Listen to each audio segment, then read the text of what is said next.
So your story of almost aborting your oldest, how do you talk to her about that?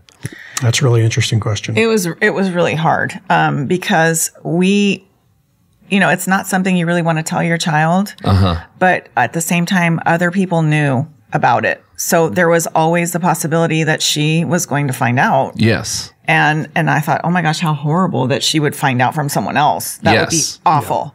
Yeah. So we the first semester that she came home from college, we sat her down and talked to her about it. I remember we went to an event where Father Frank Pavone from Priest for Life was speaking, and I went up and talked to him afterwards, and I told him our story, and just in a nutshell, and told him that we were conflicted about telling her, and he said, a lot of the time the kids already know. There's a chance that she may already have a feeling, because I think she witnessed us all of a sudden getting really interested in pro-life issues and talking about it a lot, and she was kind of, I think, maybe had a little clue or something that something was there that it kind of, I guess that kind of puts over the edge that, okay, we need to tell her, we need to let her know. So.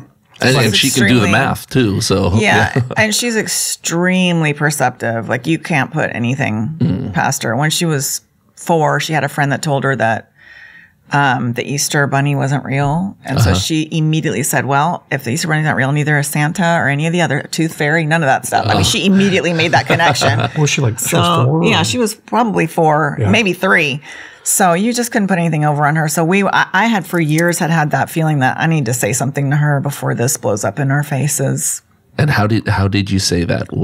Yeah, we both we got together and we sat her down and told her basically our story and what happened, and that we almost did something horrific. And I think that really cemented in her the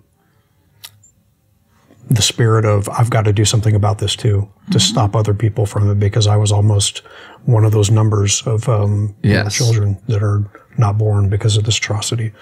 And she got very involved in pro-life movement at Texas A&M. Yeah, pro-life Aggies. And what about your other kids? The other kids, I think they knew about the story because we got very involved in pro-life, and they just always kind of knew the story there. And we haven't really had in-depth conversations with them about that time in our life and things, but they did know. They knew about their sister. They know. And they know that, well, if sister hadn't made it, then I wouldn't be here either.